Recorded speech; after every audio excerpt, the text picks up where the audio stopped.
What's up, everybody? It's Wes. Welcome to our bowl season preview episode. We're excited to talk about each one of these games. We've also got some interesting pick'em standings to keep in mind here. I'm in the lead still with 38. Matt's got 34. Jesse's got 32. But as we'll see, we got lots of games coming up, and Matt's just had enough. He's just over it. But I've been over it, been past it. But no point. Just wash my hands the whole dang thing. There's a lot of points out there, even more so than usual, and each one of these worth a little bit more here. So, but before we get into everything, as always, I'd like to introduce my two wonderful co-hosts. First of all, Jesse, let's start with you. How are you? Are you ready for the most wonderful time of the year? I have been already gifted an SEC championship. I've been gifted a Heisman Trophy winner. So I'm doing quite well this season. Understood. I can imagine how that feels. Matt, how's it going, my friend? It's going well. It's the last week of school. The children are on a different level right now, so it's obviously exhausting. But we're getting there. Yeah. Yeah. First off, I wasn't on the show last week, so I'd like to offer my congratulations to the university. You couldn't say it. I'd like to offer my congratulations to the university. Oh. You know what? Good for y'all. Thanks so much. Thank you. Although, again, like I've said multiple times, definitely was saying go Bama over go Georgia. Sorry, Wes. It's okay. At least you didn't say that other phrase. So, which one? the one that's that R word? The R word, yeah. Yeah, I'm not saying that. No. Roll Tide. Yeah, that thing. Nobody's saying that. You enunciated a little bit too much, Jesse. It was. Yeah, in roll supposed to be like 8 syllables long, like roll and then Tad. Tad. Yeah, Tad is Tad. Awful. Just awful. Rolling with the Tad. Anyway, all right. Well, before we get into the bowl games, we do have quite a bit of news because we had the awards, we had all kinds of stuff. A little bit. Not just the awards, but we've had a lot of the transfer portal is like opened into another dimension lately, it seems. So let's talk about the awards first, though. Obviously, we just talked about Heisman and stuff. Bryce Young officially wins the Heisman. I think that was a foregone conclusion. We figured that was going to happen. However, they made it official. Jesse, how does that make you feel? I feel great. I was telling Matt before we started the show, I actually was hanging out with some people that are in grad school at UNC this weekend. And when Bryce won, we had a long conversation about how one of them didn't think that Bryce deserved it. And my response was, I understand in the beginning, I was in your boat. I lived in your camp, but I've come around and I understand that he does deserve it. And my question back was, who would you have given it to? Right. Who else do you think deserved that more? And none of the answers were satisfactory. And that's the thing for those that don't think Bryce Young deserves it. And again, I admit I was one of them in the beginning and I apologize. I was wrong. I just don't think there's anybody else that stands out to me enough to win it over him. I mean, the only other person I would have given it to is the person that came in 5th, and that's Will Anderson. Jesse, am I allowed to make that a clip where the part where you said I was wrong? Just in case. You're probably never going to have to use it again, just because that will never happen. It won't happen. But you're more than so welcome rare. It's so rare. Matt, I know how you feel about the award, but how do you feel about Bryce getting it? Look, Bama's going to do Bama things. All right. I'm not shocked by it. In fact, when it was announced, I was kind of like, whatever. Again, Bama's always a competitive team. They're a top 3 team it seems like every time you turn around. So, I'm not shocked by it at all. And like Jesse said, if you don't give it to Bryce, who you give it to? Right. and I agree with her. I don't think there's anybody else you can. I'm trying to find the list of who else got this thing, because again, that tells you about where I'm at with the Heisman in my opinion on it. They had put a defensive player in the top 4. That's where we're at with it. I mean, yay, but yay, but they don't do that. According to the voting, Bryce Young got 2,300 points. The next closest guy 900. So I'm interested. Oh, that's Kenny Pickett in the top 3. Okay. Yeah, although I think we saw a bit of Bama fatigue because if you looked at the stats between Aiden Hutchinson from Michigan, and if you followed, you've seen the stats out there, but Will Anderson, his stats are above and beyond Hutchinson's. So why is Hutchinson that high?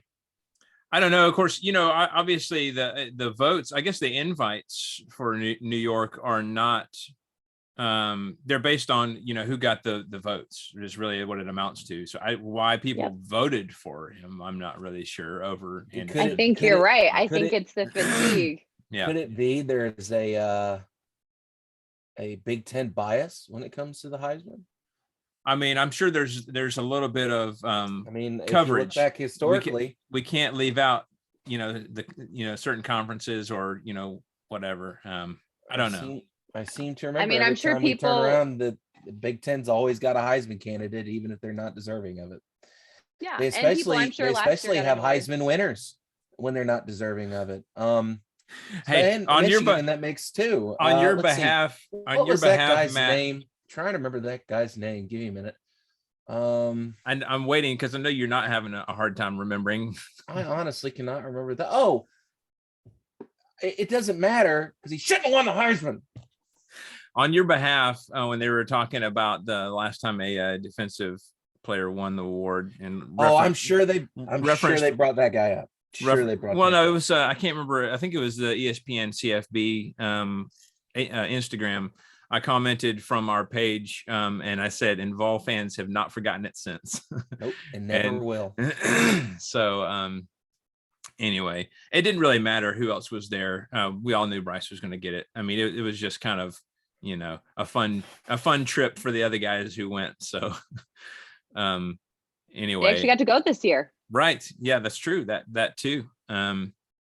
So anyway, let's go ahead and get to the SEC awards. And I'll go ahead and read the list here and we can talk about whoever y'all want to. Offensive Player of the Year, Bryce Young.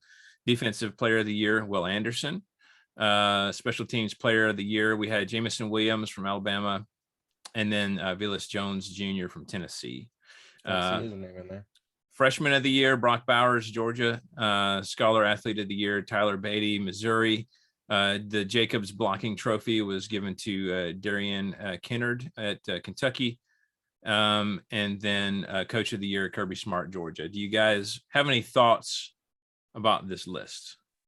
I don't know that I would have given Coach of the Year to Georgia, to Kirby Smart. And I don't say that because it's Georgia. I'm not being like a salty Grinch. That's not what I mean. I think a Coach of the Year should go to somebody that truly transformed a program. I think Sam Pittman should have been maybe the winner of that one. I would have been okay with that. I mean, obviously, I could even go for Shane Beamer. I know it's super early, but I think the culture at South Carolina, and maybe it's because I live in the state, I think the culture in the locker room there has changed completely. And I think that should be something that's taken into consideration. But for me, it probably would have been Sam Pittman. Matt, you're sighing and shaking your head. I'm sighing because me and Jesse had this conversation off air while you were figuring out your technical issues. And we discussed how we both agreed that Kirby Smart probably shouldn't have got Coach of the Year. And we both agreed Pittman's name should be in the running.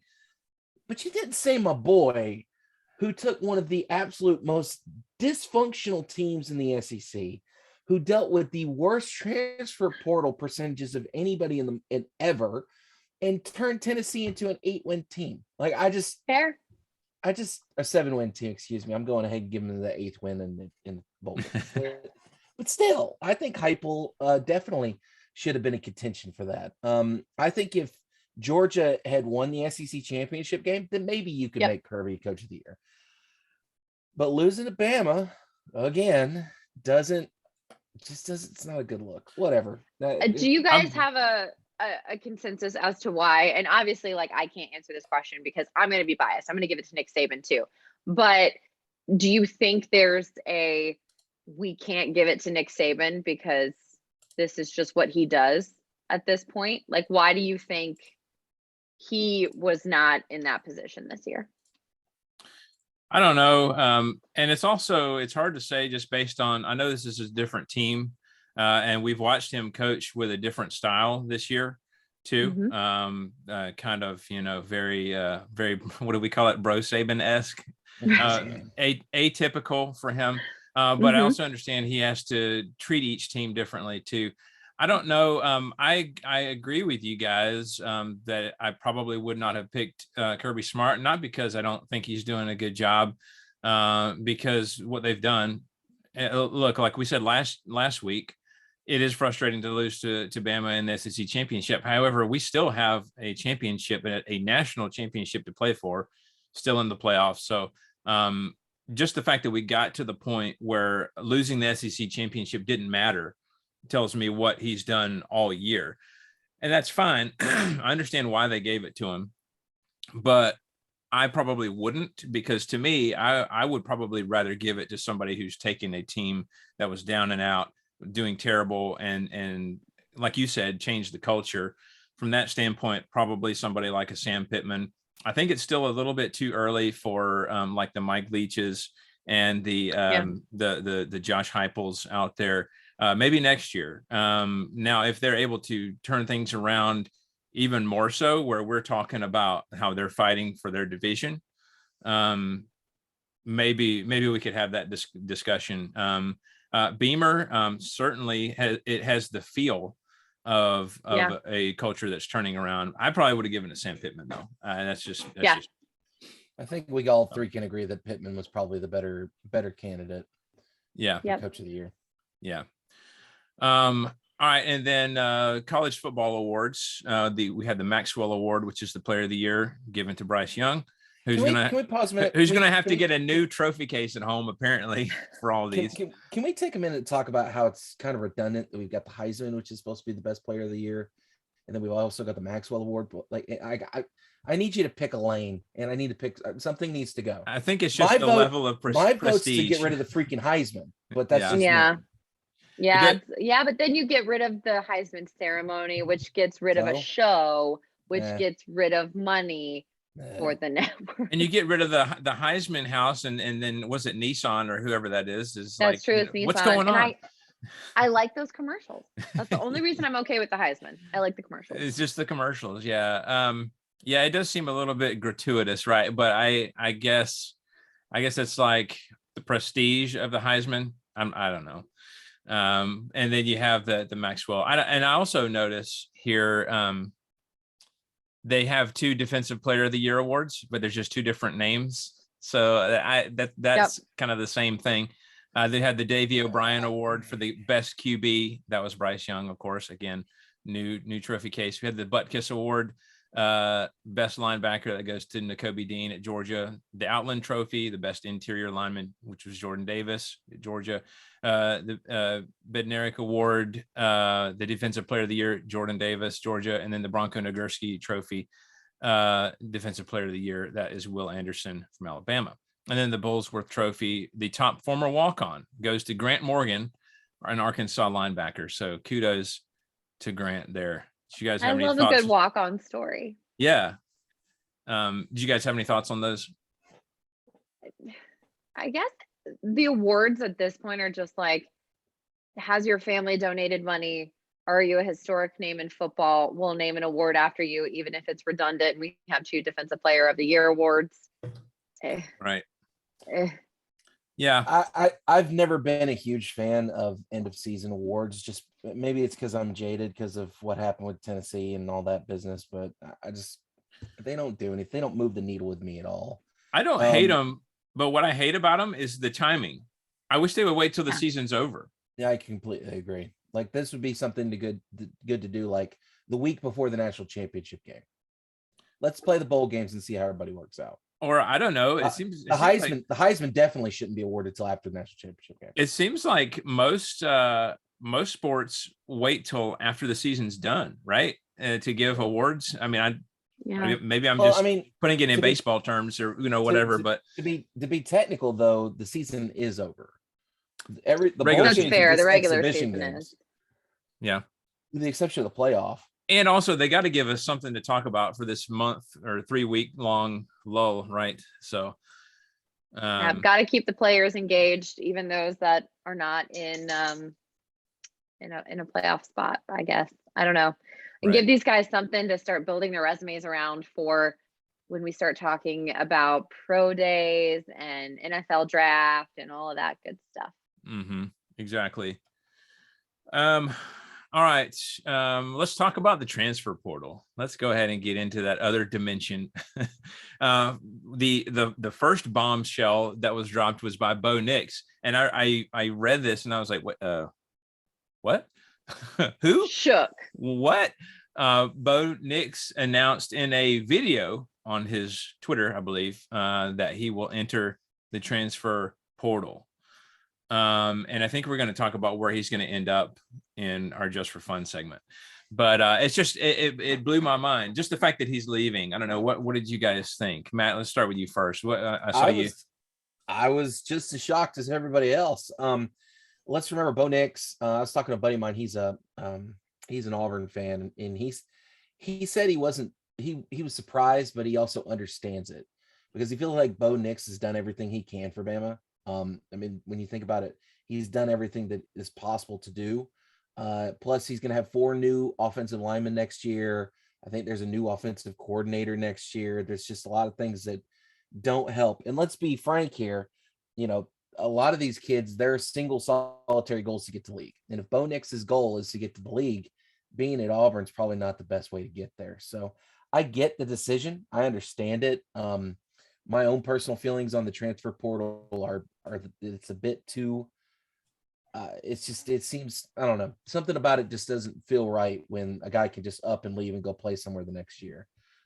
Which I get that they have to do that sometimes, but I feel like it's going to be too common now. But I mean, good luck to Bo. We'll talk about where we think he'll end up here later, but kudos to him, I guess. Jesse?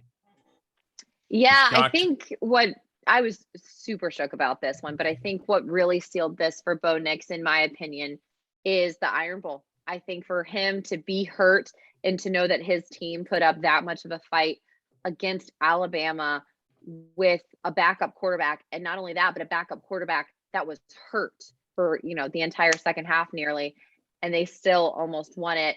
I think that just kind of seals the deal. He also wasn't progressing. We did not see a lot of improvement from Bo Nix, even, and he's with a new coach. So it's not like it was just the previous coach. It wasn't just Gus Malzahn. It's now the new coach as well. And so there's just not a lot of progress being made at Auburn for him. I don't know if that's because this is truly as good as he's ever going to get, or if he does need a different style of program. But I think for him, it's going to be interesting where he goes. Like you said, we'll talk about it later, but definitely a guy that is a little feast or famine.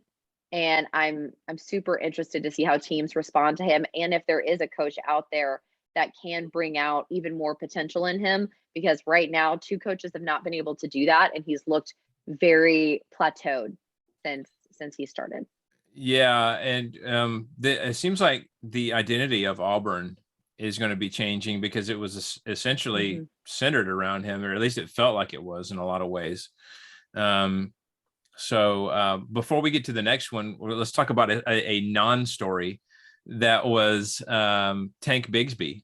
He announced that he was going to enter the portal. And then I saw an article. It was like, find out where Tank Bigsby has picked after he's entered the portal. And I opened it. I was like, oh, where's it going to be? Where's it going to be?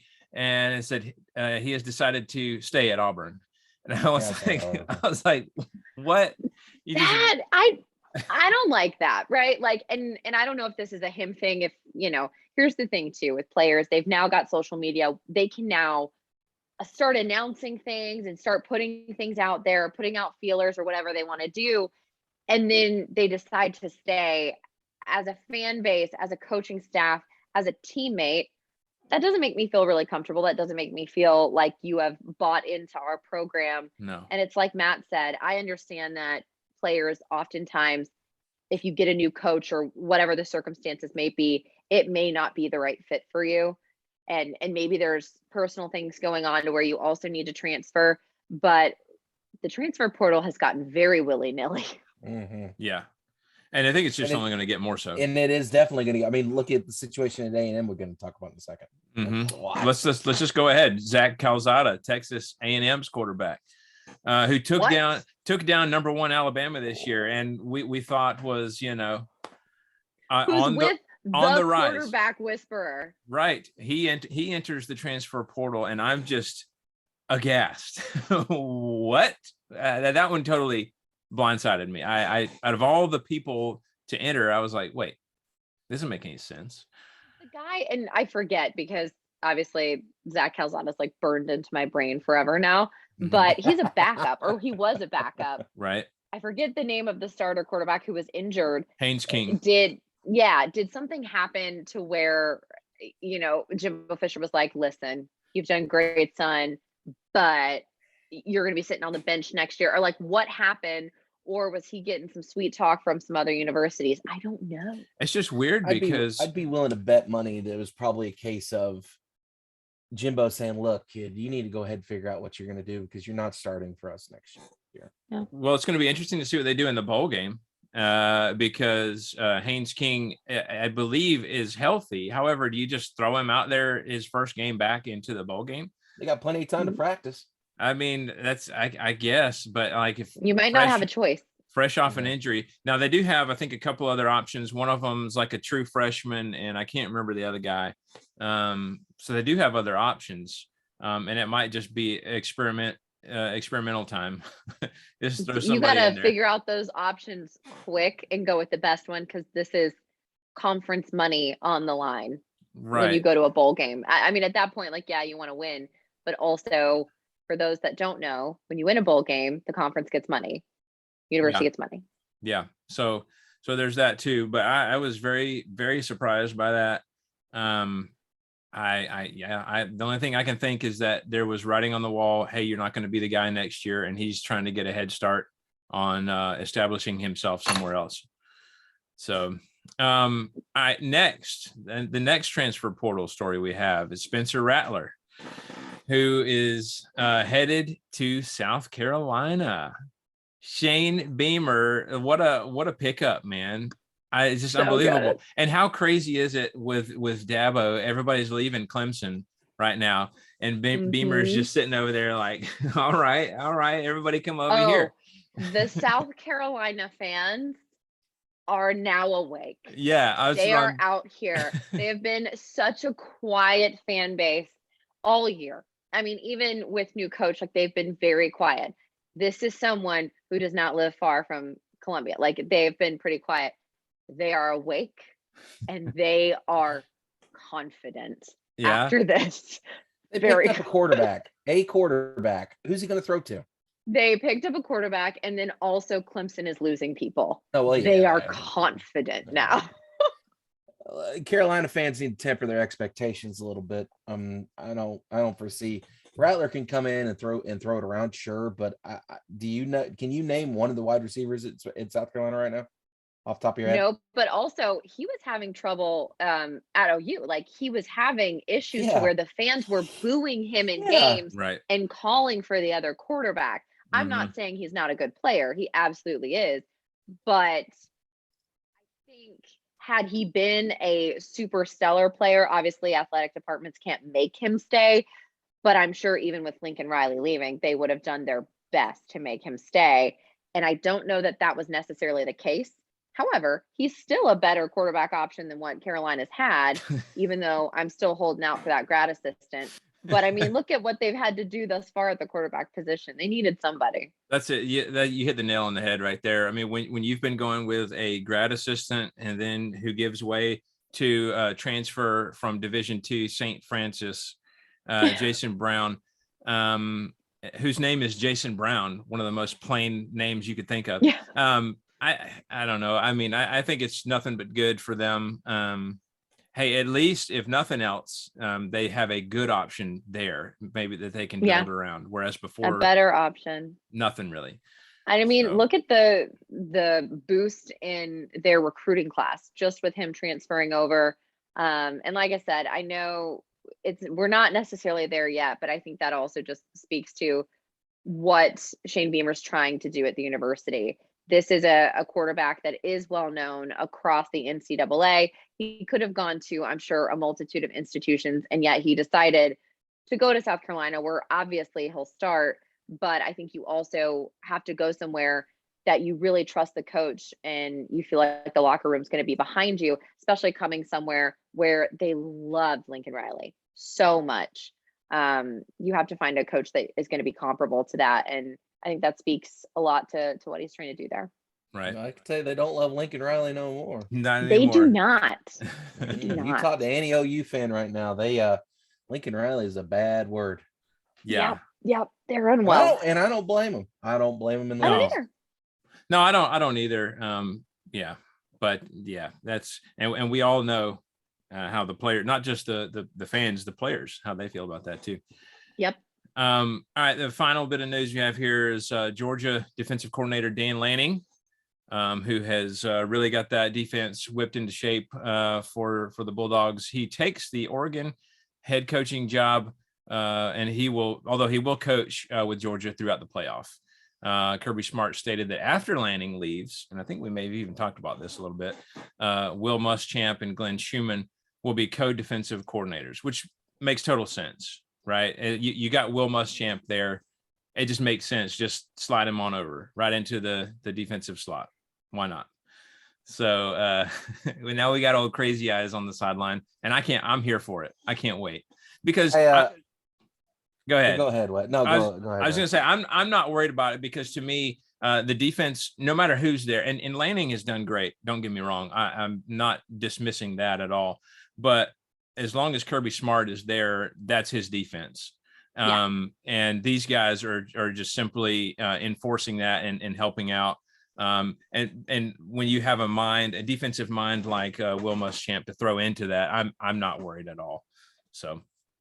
Can they just hire Dan Mullen and just have a little Florida staff on the sidelines at Georgia?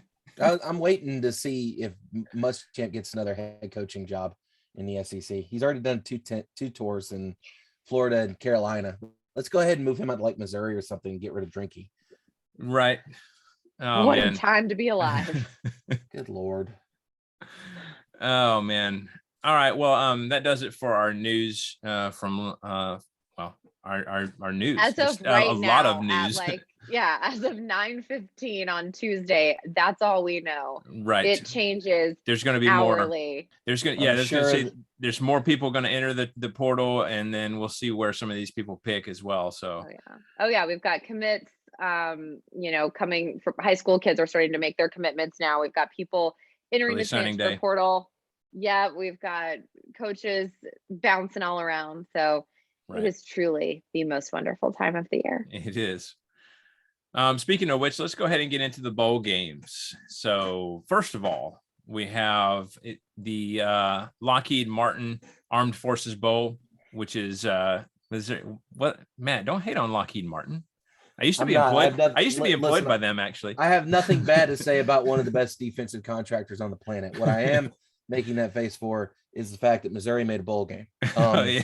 Missouri making that face. Literally in overtime.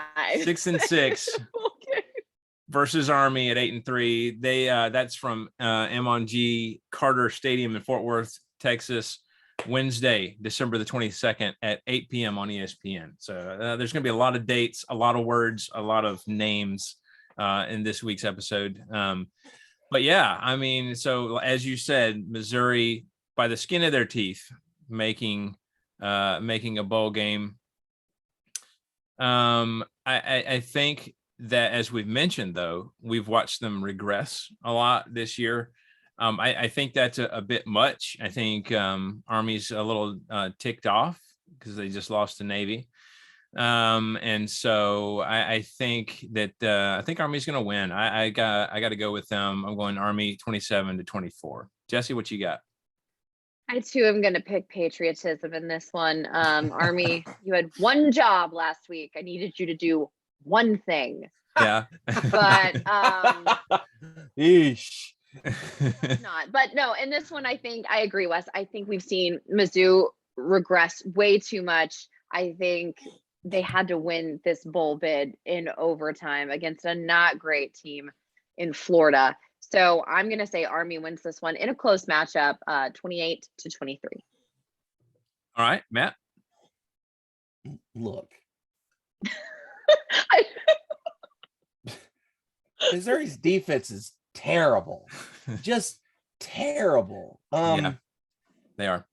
God awful. I think I saw a stat that says they're like, I can't remember what they're ranked, but they're not ranked very high in rushing defense, and Army's a run first team. So this is a recipe for disaster. Drinky's going to look stupid in this one. I'm going to say Army wins this thing by a little bit bigger margin than y'all, or I'm going to say Army wins 38-20. That is true. I have zero faith in Missouri's defense. That's a great point. The rushing attack versus the lack of defense. It's going to be, I could quote, was it Saban and the Georgia Southern or Georgia State or whoever that was? Yep. I think that's going to be they ran through us. Yeah, it's going to be similar scenario here, I think. All right, next week. Southern. Yeah. Next we have UCF at 8-4 versus Florida 6-6. They got that bowl game, in the win against FSU. The interim head coach getting that victory. Kudos to him. What's his name? Something Knox, right? I think. Anyway, Union Home Mortgage Gasparilla Bowl from Tropicana Field. Great name, by the way. I just love the Gasparilla Bowl. It's such a trash field. It's horrible. That's true. Yeah, in St. Petersburg, Florida, Thursday, December the 23rd at 7 on ESPN. I think this is just going to be a sloppy game. We've watched Florida struggle in defense. I don't think UCF is going to be particularly impressive either. I think this is going to be, like I said, kind of a no defense game with Florida somehow managing to come on top. I got Florida 31-24. Jesse? Yeah, I think as long as no crazy transfer portal things happen at UF, people don't decide to sit out. Even then, they're still not really good regardless, so it doesn't matter. I'm going to pick UF in this one. I could honestly go either way, but I'm going to pick UF 31-23. Okay. Matt?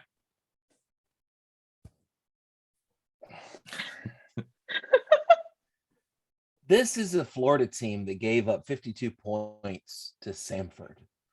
This is a Florida team. Samford has an elite offense, Matt. Don't do that. Don't you do that. Don't you do that. This is also a Florida team that lost in overtime to Missouri, who has one of the worst defenses in the SEC. Yeah. This is a team that barely beat one of the worst Florida State teams we've seen in a really long time. I have zero faith in the Gators. So I'm picking UCF 28-24. I think that's fair. I agree with Jesse. It could go either way. I could be convinced either way. It's going to be a trash game at a trash field. And that's the one that I think all three of us are watching. So, the trash bowl, apparently. Yeah. Awful. We just lost every Florida follower we had. Sorry. They've already turned off. Yeah, that's true. Talk. They're They're watching basketball. They're not even. If they've listened to us talk about Cousin Eddie and etc., they've already tuned out, I think. All right. Next, we had number 20 Houston at 11-2 versus Auburn at 6-6. This is the Ticket Smarter Birmingham Bowl from Protective Stadium in Birmingham, Alabama. Tuesday, December the 28th at noon. So if you got nothing better to do at work, flip on the game on your phone on ESPN and watch. Houston is the team that's ranked, and they got a good amount of points on some people this year. But I think that Auburn defense, I think, is rolling. Obviously, they figured out a thing or two against Alabama. I think Derek Mason has a good plan going into this one to kind of shut down Houston. I'm going with Auburn. in a close one, 28-24. Jesse? I don't disagree that Derek Mason is smart and he will have some things up his sleeve with his defense. My concern is that the offense also has to score points, and that I do not believe in at Auburn, especially now. Not that Bo Nix was going to play anyways because he was hurt, but still, this ain't it. So I'm actually going to pick Houston 24-21. All right. Ouch. Matt? I promise at some point I'm going to pick an SEC team. It's gonna happen. It may just be the Tennessee team, a Tennessee bowl game this year. But oh man, listen, Auburn, that ain't it. That's just not it. They've lost 4 out of their last 5. They got. It's just I can't pick Auburn. Not in good conscience, knowing what I know now. Houston's averaging almost 40 points a game, so they can score points. Auburn's can't do that. Defense is looking solid, but I don't think they've seen anybody that can really, move them like Houston can. So yeah, I'm gonna have to go with Houston in this one, 30-24. Couple field goals. Yeah, and for Auburn, I don't think it's been as much. Obviously, the losses have been disappointing, but it's how they've lost. They've given up at the end. They've had leads and lost them. It's been not a good. I mean, obviously, you never want to lose, but it's how it's looked as well. Saying it, sis. Saying it. All right, next we have Mississippi State at 7-5 versus Texas Tech 6-6. The AutoZone Liberty Bowl from Liberty Bowl Memorial Stadium in Memphis, Tennessee. This is. I want to know what the swag bags are for that bowl. Right. You just get like a lot of like car parts. Oh, that'd be awesome. Hey, extra tail lights, windshield wipers. Yeah, carburetor. Like what's the swag? See some guy carrying around a tailpipe or something like that, and you're like, What's happening? This is mine. I got my swag. Yeah. So I don't know. I can't remember if I said the date. Anyway, Tuesday, December 28th, 6:45 on ESPN. I'm really intrigued about this one. This is Mike Leach going up against his old team, which he coached from 2000. Who he's still suing, by the way. Who he's still suing. He coached until 2009 when he was fired following a suspension for his treatment of Adam James, son of former SMU and New England Patriots running back Craig James. Adam had suffered a concussion, and according to the family, Leach ordered him to stand in the equipment room nearby, although Leach counters that he just had him taken out of the light. And he had no idea where they took him. So at any rate, this just puts some extra spice into this matchup. Like I said, I'm excited to watch it. Some offensive teams going at it. I think it's going to be exciting. I got Mississippi State winning 35-27. Jesse? Yeah, Texas Tech has lost 4 of their last 5 games. And I don't think they're going to be able to stand up against Mississippi State. I think we've seen a lot of positive changes there. They're trending upwards. So I'm going to pick the Bulldogs 38-21. I remember when that happened, by the way, and them talking about it on SportsCenter. And in my mind, I envisioned he was just like standing in the janitor's closet or something. And I was like, he locked him in there, which I don't know. I wasn't there. Who knows what actually happened? Matt, what you got for this game? Yeah, I think this is a game that the minute Mike Leach saw it was scheduled, he circled it in red. Absolutely. He probably went outside of his house. He ran up the black flag with the skull and crossbones, and he went and found his eye patch. I think that he is ready to bring blood and fire to Texas Tech. This is going to be a personal game. And I think as a result, Leach is going to have them ready. So this is also, like Jesse said, this is a Texas Tech team that has not looked good over the last month and a half of football. They've really kind of backed into the bowl game, haven't they? Right, yeah. Right. They really did, with losses to Oklahoma State, Baylor, OU, Kansas State. He's just not looking good. So I'm going to pick Mississippi State in this one. I think Mississippi State wins 38-20. Yeah, he's going to go like General Patton on them. You think it's going to be bad? Do you think Mike Leach has one of those fake pirate hooks that you just put over your hand and you just? I think he has a real one. I think that he just holds. Look, there's no telling maybe what Mike Leach has hit out in his maybe house. One of those hands is actually not real. He can just kind of pop it out, and then he can put the hook on. I guarantee you he has a sword, and he like went outside and started swinging it around. And his wife was just like, just be careful. Just come in when you're done. Just also guarantee that he's got one of those old like colonial jackets with the little frills that come out of the Yep. Ends of the sleeves, definitely has one of those. So he does cosplay. There's no doubt in my mind. no doubt. Absolutely. He has to. He has a tri-corner hat. He has to have a tri-corner hat. He has a fluffy white shirt. He has a parrot at his house. Yeah, no doubt. And I guarantee the parrot's only words are cuss words. I can only hope. That's right. Timber me timbers. That will also be a sound. All right. All right. Let's go to the North Carolina at 6-6 versus South Carolina, also 6-6 at the Duke's Mayo Bowl. We've talked about Duke's Mayo at great length on this show this year, and yet again capitalizing on the marketing from Bank of America Stadium in Charlotte, North Carolina, who I think already has their stuff all over it, right? Which, by the way, can we take a time out real quick? I want to put this out there for everybody that is planning on attending this game. If you in any way, shape, or form take a jar of Duke's Mayo and pour it on your body during the pregame for this, then shame on you. You should be ashamed. There are children watching, sir. That guy is famous. I will never get that image out of my head, ever. Nope. Well, it didn't help that he had no shirt on either. He was just dumping it all over his. Just yeah. Also, the guy just eating the not like little jar, right. the vat right. of mayonnaise. Yeah. Right. His heart. Ooh. Oh gosh.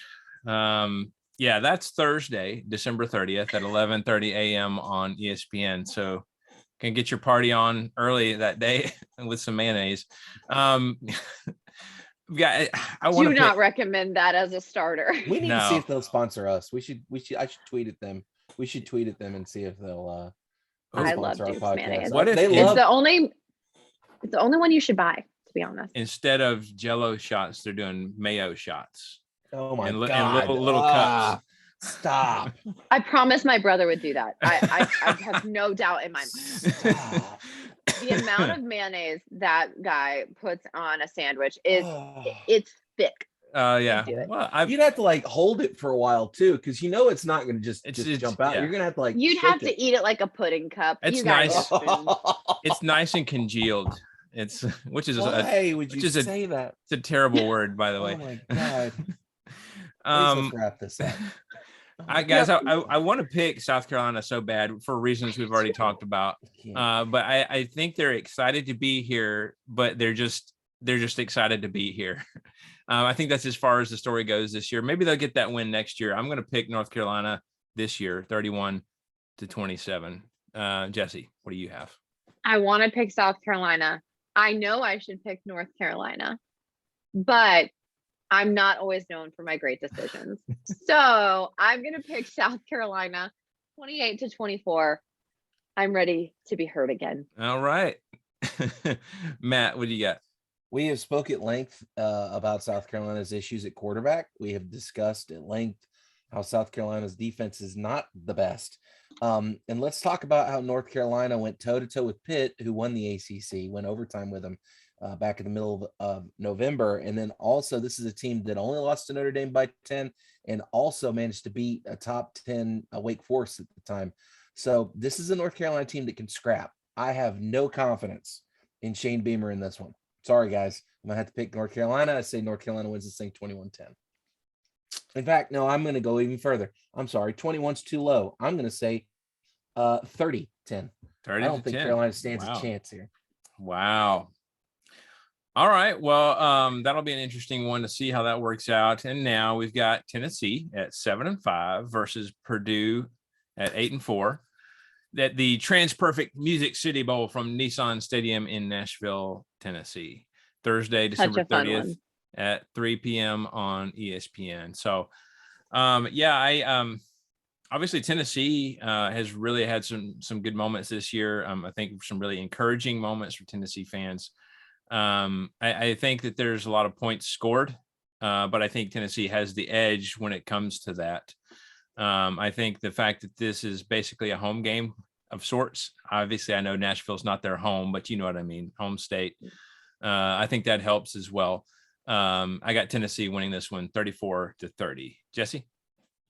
Yeah, this is such a fun bowl game. I've been to it one time with LSU and Notre Dame, and so much fun. Even just the week leading up to the bowl game is a blast, and there's so many great activities there. So have fun. But I'm going to agree with you. I think that while Purdue has had their moments, especially when they were able to knock off Michigan State when they were ranked, I just don't know that the competition in the Big Ten is quite what it is in the SEC. And I can say that because it's an SEC podcast, so I don't care.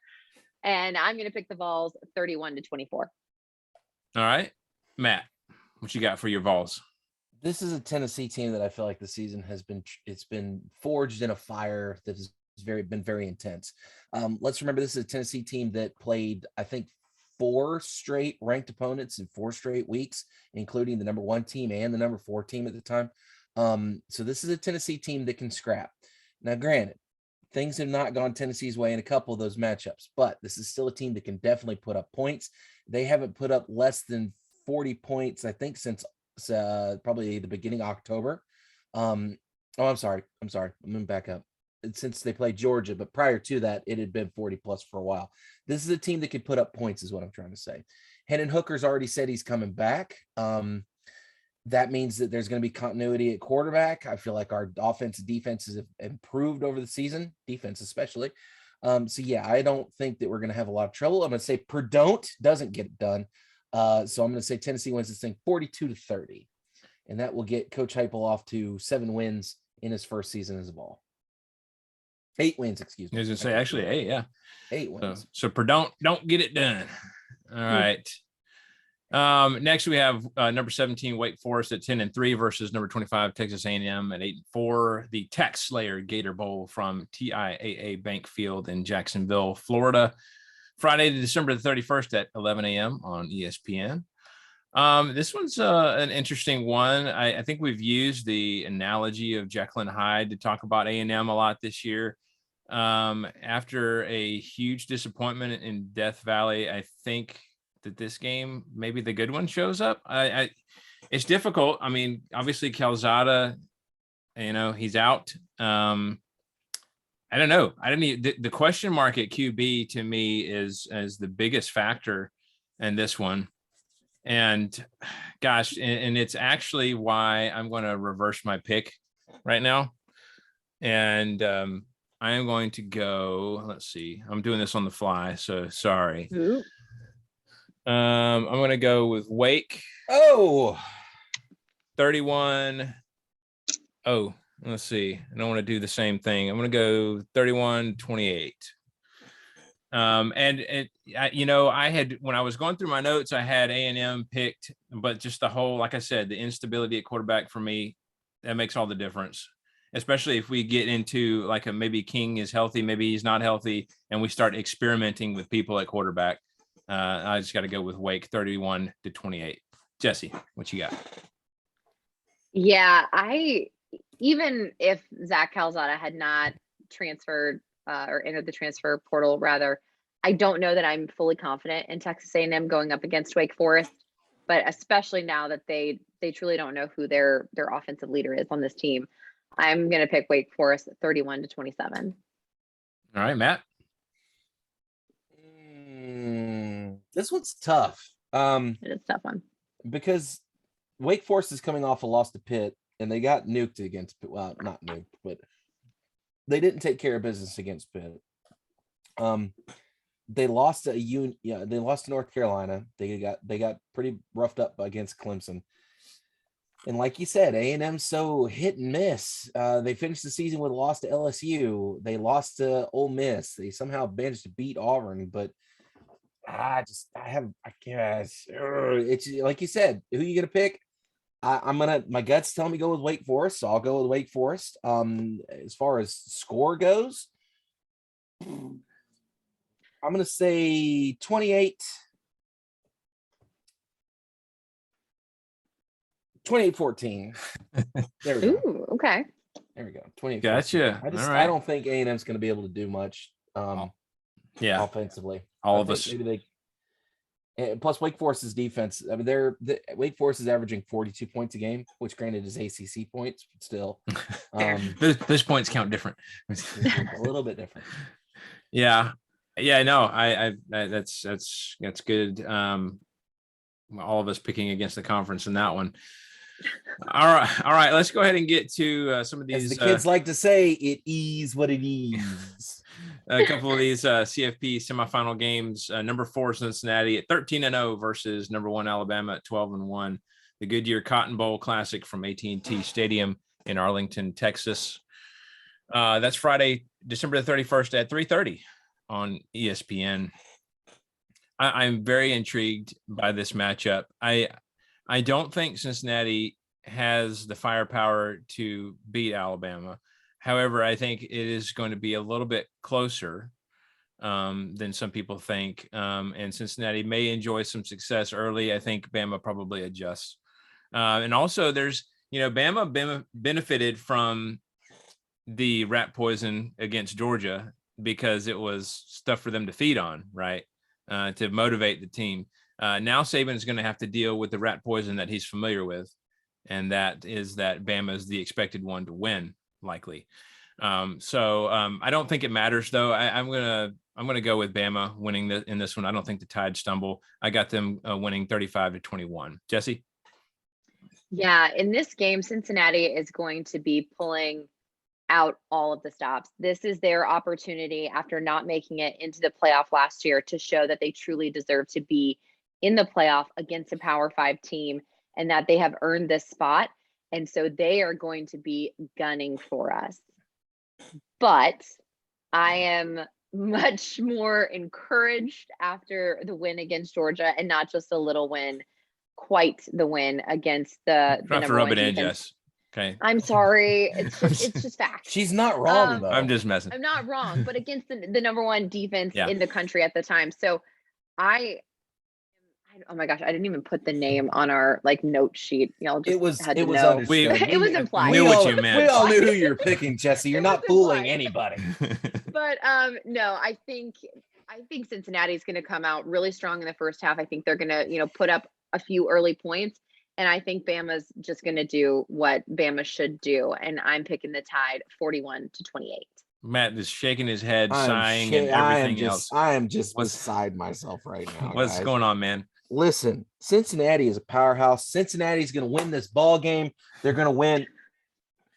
Oh wait, this is reality. You can't. Never mind. You can't. That wasn't believable. We knew. I'm sorry. You're right. I had to try. Listen, the fact that we're even saying this is going to be a game is ridiculous in every aspect, shape, and form. Cincinnati has no business being in the playoff. I'm sorry, they don't. Their resume speaks for itself. They've played nobody. You can't count that game against Houston. I don't care what you say. They don't belong up here with the big kids. They're at the little kids table. And now it's time to send them back to the little kids table. So Bama's going to stroll in this thing. And I don't even think that Cincy's going to get the second score that I've got them getting until late in probably third or fourth quarter. So I'm going to say Bama wins this thing 42-14. This is a big win for Sam. Matt with the shade for Cincy. I have absolutely zero faith in Cincinnati. I hear you. All right. Well, yeah, I like I said, I'm interested to watch that one and see how they match up. But by the by, can we take a minute and talk one more time about how it's probably the stupidest piece of thing ever that we're playing this game on New Year's Eve? Yes. It's why we didn't do it last year. It was on the 30th, I think.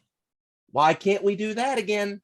Everybody's got plans on the 31st. They've even done them on actually New Year's Day before. New Year's Day. I'd be fine because everyone's off work. You're at home. Yeah. You're just being a vegetable. I would have been happy. I don't get it. Just everybody's gonna go do something. Nobody's gonna sit at home and go, well, I gotta stay home. CFP games are on. No, nobody's doing that. Everybody's going out. Yeah. Stupid.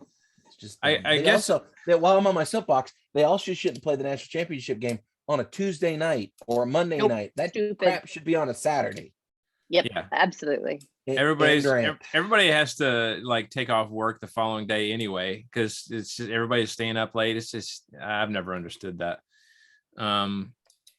What is it, like the Super Bowl? They get it started at what, like 6 o'clock or something like that, like a decent hour, right? So, Yep. so you can actually get to bed at a decent hour. Unless you live in California, and then you're still getting home from rush hour, what have you. Well, yeah, that's true. So, but let's be honest, nobody in California.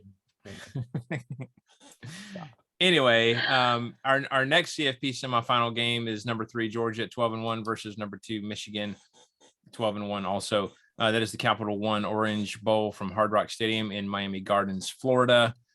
As you said, Friday, December the 31st at 7:30 on ESPN. So yeah, this is the night game in that in those two CFP semifinals. So this is an interesting matchup as well for me, because to me these teams are very similar, focused on running the ball and defense. So it's almost going to be kind of a mirror image of each other, not necessarily in personnel, but just in styles and what they want to do on both sides of the ball, really. So it's going to be interesting because everybody's been talking about the QB position. To be frank, I don't really know what the correct call is. As I think we said last time, if JT is on his game and not rusty and at the pinnacle of his playing, he's definitely the better quarterback. However, we don't know that. We don't know what state his game is in. Even when he's come in after the injury, he's looked rusty. He doesn't look like the throws are on time. And if Stetson is in the game, he offers the ability to scramble, which JT does not bring. So I don't really know. I'm not really sure what the correct call is when it comes to the QB. I tend to think they'll probably stick with Stetson, is what I expect. We'll see. I think this will be kind of a slugfest between these two teams, with both defenses kind of keying in. I hope, and I know I saw at least one player talking about this, how if it didn't just gut punch you to watch someone else hold the trophy on that stage in Atlanta, then I don't know what it's going to take to get you refocused. So I think that motivates the Dogs here. And I think they get it done. I think it's going to be a battle, but I think they get it done. I got Georgia 24-17. Jesse? Yeah, I agree with you. I think these are two pretty evenly matched teams. Obviously, you see that from where they're ranked. But I would also have to agree that I think they go with Stetson Bennett in this one. They could, really call an audible almost and put JT in there, and it would probably throw Michigan off just a little bit because they haven't seen very much of him and they don't know what that team truly looks like under his leadership. But I think you have to stick with the guy that got you there, despite whatever happened in Atlanta. I think Stetson Bennett needs to be the guy.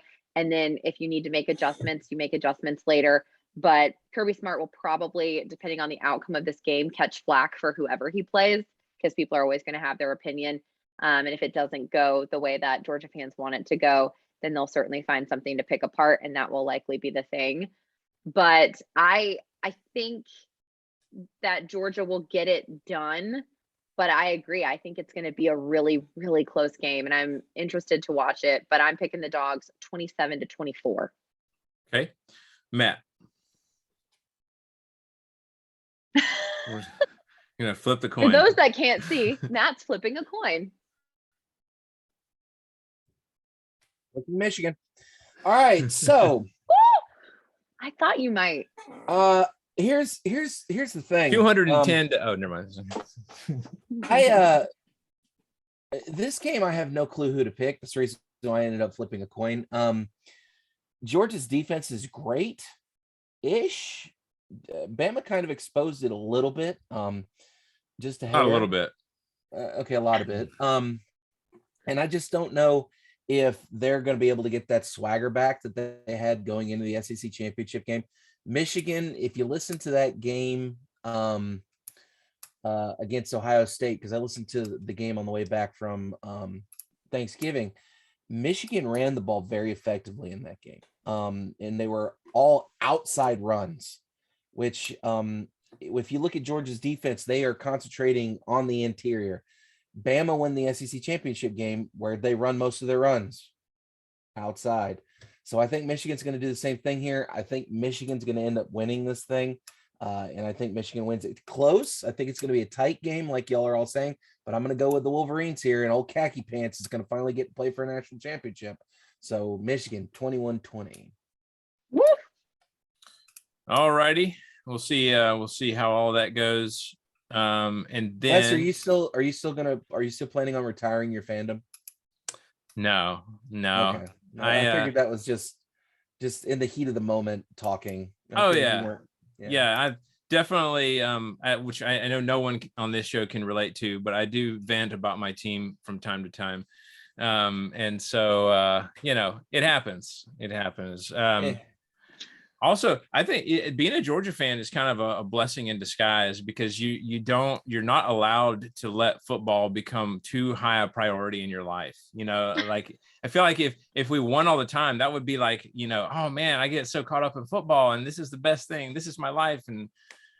But as a Georgia fan, you don't have that temptation. It's taken away from you every year. You have the ability to see the things around you rather than focusing on football. Yeah. It's a blessing in disguise. Okay, right. I'm going to stop crying now. All right. So next we have Penn State at 7-5 versus number 21 Arkansas at 8-4. Outback Bowl from Raymond James Stadium in Tampa, Florida, Saturday, January the 1st, noon on ESPN2. All right. So yeah, I mean, this is interesting from the standpoint of, I think we're all, pulling for Sam Pittman. We want to see him finish well. He's gotten Arkansas to this point. They've had some really good performances this year, and I think they kind of match up pretty well against Penn State in what they want to do with the ball. I got a feeling that they're going to get it done in this one. I got to go with Arkansas. Vegas is actually picking Penn State by about 3, but I'm going to flip it. I got Arkansas winning 24-21. Jesse, what you got? Yeah, I am really praying that my personal coach of the year will win me and all of us a free blooming onion. So I'm going to pick yes. Arkansas in this one, 28-27. Isn't it where the winner, like they assign like either Arkansas, if they win, you get a free blooming onion. If Penn State wins, you get another like coconut shrimp or something. And then you go in the day after the game like and you get free. Yeah. I didn't even think about that. I know my free stuff, guys. I gotta watch that, and I'm going to be forget who I'm pulling for. It's going to be whatever I want. I can't. Yeah, it's the appetizer I want. Do I want for everybody? That's right. Yeah. Unless you got a shrimp allergy, and then you're screwed. Well, that's true. Yeah. All right, Matt, what you got? I feel like I'm that guy that's picking against everybody in the SEC this year, and I'm really trying not to be. But again, when you look at the matchups and you look at who we're talking about, I just don't feel good about any of these games for the SEC. Penn State, lost to Michigan State, top 15 team. They lost to Michigan by 4. Again, they're in the CFP. They lost to Ohio State by 9. Also another big name that's out there. They took care of business against Rutgers. They beat up on Maryland. Penn State's defense is only averaging 17 points given up each game. So this is a pretty stout defense. Again, Big Ten points are different. So I can't good conscience pick Arkansas. I can't do it. So I'm going to pick Penn State 28-24. I'm going to stick with Vegas on this one, I guess. All right. Next is number 15 Iowa at 10-3 versus number 22 Kentucky at 9-3. The Verbo Citrus Bowl from Camping World Stadium in Orlando, Florida. That is Saturday, January the 1st as well. 1 p.m. on ABC. I think this is got one of those heavyweight fight feels to it. This game does. I'm pretty excited about it, honestly. I know some people are kind of crapping on it, think it's kind of a snoozer. I don't know. I like it. I think it's going to be a slugfest between these two teams. I know they don't necessarily have all the style points, but I know Iowa is one of those who's got the reputation for they just have good fundamentals. They don't do anything flashy. They just do the right things. That's kind of been their moniker this year. Kentucky kind of traditionally the same way, but they've added some pizzazz with Will Levis and Wan'Dale Robinson. both of whom are transfers. Let's not forget. I'm going with Kentucky in this one, 24-20. Jesse? This is a very, to me, evenly matched game right here. And I truly think it could go either way. But just looking at sort of the team stats, total yards that they put up an offense for either team, UK really blows out Iowa. Now, yards allowed, they're very evenly matched on that as well. So I think in this one, it's really going to be whose offense can start to light a fire in the game. It's going to be a close one, but I'm going to pick the Wildcats 31-27. All right, Matt. Mark Stoops is an Iowa alum, so this is a game that he probably definitely wants to win. And I think Kentucky's going to be able to pull this off. Kentucky, after they lost to Tennessee in November, got their feelings hurt because they've put up 130 some odd points over their last three opponents. So they've been roughing them up pretty good. So yeah, I'm going to pick Kentucky in this thing 30-21. Yay, he's picked the conference. Look at Finally. Opa. Finally. Wait a minute. How many straight is that? Let's hold on. One, I don't know. two. I picked Bama. That was only 3 picks ago. Yeah, there we go. Give me a little bit of credit. Well, that was that, yeah, All right, number 7, Baylor at 11-2 versus number 8, Ole Miss 10-2. The All-State Sugar Bowl from Caesars Superdome in New Orleans, Louisiana. By the way, Caesar did not stay there. And that is January the 1st at 8:45 p.m. on ESPN. I know Baylor's kind of on a roll. They've had a huge victory against our old friend Mike Gundy and Okie State on championship weekend. But I think the firepower, the offensive firepower, Ole Miss sets them up well for this game. I think, we've always said, hey, if they just get a little bit of defense, they'll be in good shape. And I think they've got enough of it this year to really make them a problem for Baylor. I'm going with Ole Miss 28-27. Vegas is picking Baylor by 1.5, or at least when I made these notes, they were could have changed since then. So it's going to be a close one, but I got Ole Miss 28-27. Jesse? I believe Matt Corral has said he's going to play in this game. It's going to be his last game for Ole Miss. So I think that is going to be really a game-changing factor for Ole Miss. Had he decided to sit it out, I don't think I would have necessarily chosen them. But with Matt Corral in the game and them having, like Wes said, just enough defense, I think I'm going to go Ole Miss on this one, 31-28. Okay, Matt? Y'all are not giving Ole Miss's offense enough credit, in my opinion. Let's remember this is Ole Miss team that is pretty good. They beat up on Texas A&M. Their only loss this season, they've lost to Auburn and Bama. So they've got a couple of losses, but again, 10 wins, really good season in Ole Miss. Lane Kiffin is getting that train rolling, so it's still going good. I don't foresee them losing this game. Baylor barely lost the Big 12 championship to Oklahoma State, which, by the way, if you did not see that last play in that game, it was fantastic. You barely won. Yeah, I'm sorry. Yeah, that's what I meant. So understand, that's right. Oklahoma State lost because Gundy. Yeah. Okay. Sorry, I got confused. You're good. Yeah, I'm gonna pick Ole Miss in this, and I'm gonna give Ole Miss a little bit more credit offensively, though. I'm gonna say Ole Miss wins this thing 42-28. Okay. Because Big 12 teams never play good in bowl games. Yeah, I'm excited for Ole Miss. That's their first 10-win season. So pretty cool times for them. I mean, to be fair, they used to only play like 10 games in the entire season, but yeah. Well, all right, next and the final bowl game is LSU at 6-6 versus Kansas State at 7-5. The Tax Act Texas Bowl from NRG Stadium in Houston, Texas. That's Tuesday, January the 4th at 9:00 on ESPN. So offensive line coach for LSU, Brad Davis, will be at the helm for LSU in their bowl game. This is an interesting one. I mean, I can't say that I've watched enough of Kansas this year to truly analyze their side of it, but LSU, they've been a conundrum this year and just a mystery I do think that they are able to do just enough in this one to eke out a win against Kansas, though. I'm going LSU 27-24. Jesse? I'm looking at the last 5 games, the results, and LSU in their last 5 games, their 3 losses that they had were against ranked opponents. For Kansas State, they lost to an unranked Texas. They also lost to Baylor, but their wins were wins against unranked opponents.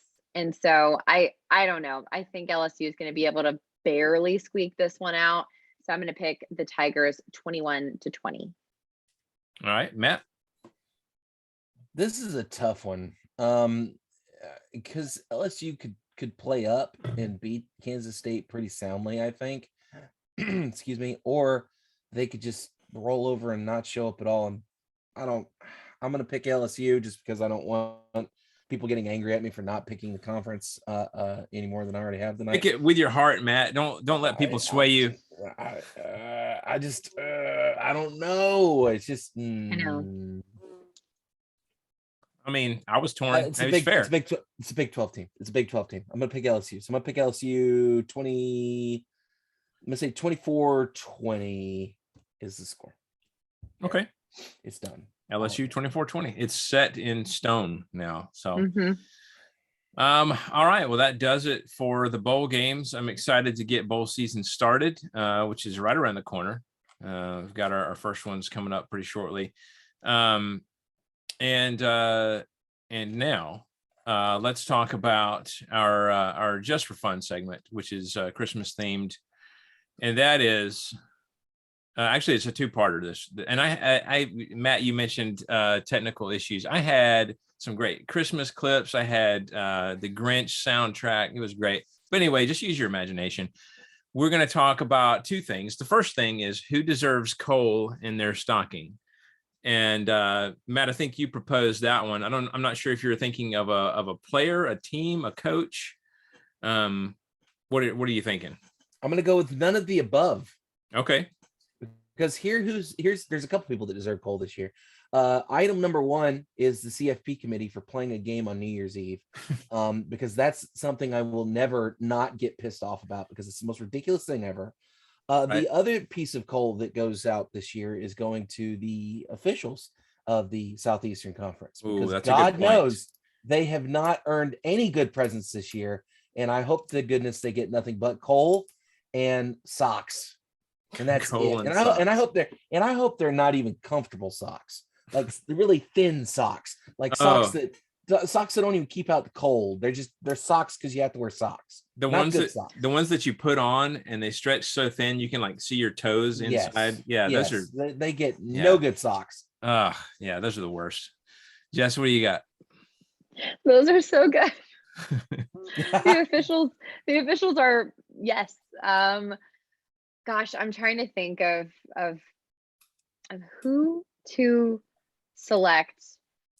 I've tried to be a gracious human. Here we go. In the past several weeks, and I feel truly like I've done a really good job. But do it. I've got to be on brand, and I think Jimbo Fisher deserves coal in his stocking just because of who he is as a person and what he did to my team. So, Jimbo Fisher, my coal goes out to you. Oh man. Okay. That was worth every bit of anticipation. Thank you, Jessica. Yep. Yeah. Wes? It's so difficult. I agree wholeheartedly with the officials. I still haven't forgiven them for the Mississippi State Memphis game. They shouldn't be forgiven for that either. That was just atrocious. I think if I had to go with someone else, I think Matt, you'd probably be proud of me. I'd probably have to go with Coach Drinky, because he has allowed his team to regress so greatly. And not only has he allowed them to regress, but he's talked badly about Boston College before he has not been on his best behavior. He's talked badly about Boston College before they got their tail whooped up there. I got to say got their tail whooped. They lost, but still he was talking smack before they went. Why do we even have to go up here and play this game? Yeah, no, and then they got beat. And then it seems like there was something else. The Star Wars thing. He was trying his best to clap back at Mullen. He was trying so hard. Mullen. But as with so many other things with Coach Drinky, he's just trying too hard, and it just didn't. Whatever. I get it, and it is funny because it's Mullen, but other than that, not a whole lot of satisfaction out of that. It's not funny because they barely won in overtime. And let's not forget, he didn't even turn on the lightsaber. One of his players had to come out there with the lightsaber and demonstrate. I just wanted to show everyone it does turn on. I missed that part. Yeah. He fails at even being a nerd. Yeah, I know, right? Right. I tell you right now, if I was a Missouri fan, I would seriously be entering the transfer portal with my fandom. I don't even know how you support that guy. Like, he's like, Butch Jones is an awful human being in my book, but I think didn't make you transfer your fandom though. So no, he tried. It was touch and go there for a little bit though. Tried. Yeah, it was. It was not for. Oh. Anyway, let's get back into the holiday spirit and talk about which school or coach will end up with Bo Nix as a present. Jesse, let's start with you first. I've been thinking about this since we mentioned the question, and part of me thought, maybe A&M, but no. And then part of me thought maybe OU, but then I thought no. And so I think he's going to go to like a directional school. Really? I don't think he's going to go within the conference. I think he's going to go to a lower tier school, if you will, because if you look at quarterbacks, especially right now playing in the NFL, it's those smaller schools that they always draft the quarterbacks from there, and they very rarely go for like the really star SEC quarterback or Big Ten quarterback. So I think a directional school is going to get Bo Nix under the tree this year. Okay, Matt. It's funny you mentioned directional schools because there's a certain coach that is at a directional school that Bo Nix is already familiar with, played under. So I say he ends up at Central Florida. Because who remember who's at Central Florida? Mm-hmm. The Gus Bus. Mm-hmm. It makes sense. He's putting his car seat back in the Gus Bus. Yes, he is. His car seat. Oh man, he's injured. He needs to be buckled in. That's true. That's a bad ankle. It's not like he's in traction.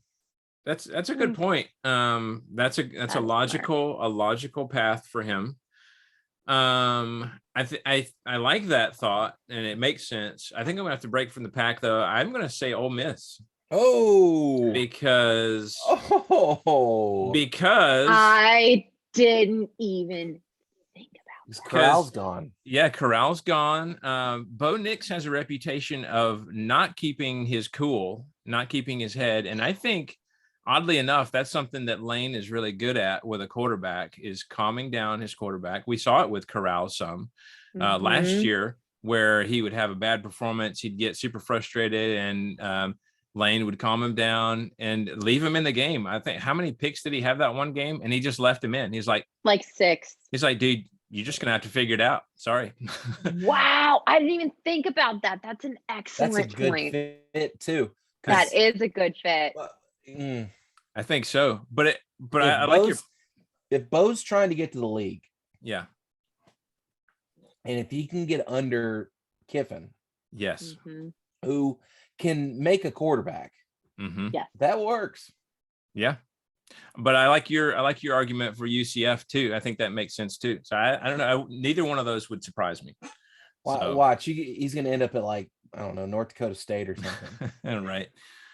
All right. Well, that's exciting. We'll see what happens with that. That actually does it for this week's bowl preview show. Yeah, get the music rolling. If you guys would like to contact us, please hit us up on email at pigskinsandpageantry@gmail.com. We can be found on Facebook at facebook.com/pigskinsandpageantry, Twitter at PPSEC Podcast, Instagram at Pigskins and Pageantry. Don't forget, we're available for download on iTunes, Spotify, Stitcher, TuneIn Radio, and most podcasting apps for iPhone, Android, and other operating systems. If you enjoyed the show, we would greatly appreciate it if you guys would hit subscribe and give us a review, 5 stars. We would greatly appreciate that. and we're getting into the spirit of things here on the show. Until next time, this is Wes saying, hey, be safe out there, have a good holiday season, enjoy it, hang out with those that you love, enjoy the games, and until next time, this is Wes. Go Dogs. Just remember that if your family starts driving you crazy, you can absolutely put your AirPods in and just listen to the show and ignore them over this holiday season. I hope you guys have a great holiday and roll Tide. You really shouldn't say that in front of your brother-in-law, Jesse. I'm just saying. That's fair. That's fair. Oops. I mean, it is fair because I'm a fair guy. That's how I operate. Listen, guys, it's bowl season. Things are about to get nutty and wild and crazy. But before we get to that, make sure you have a Merry Christmas, a Happy New Year, and Kwanzaa and all that business. So go Vols.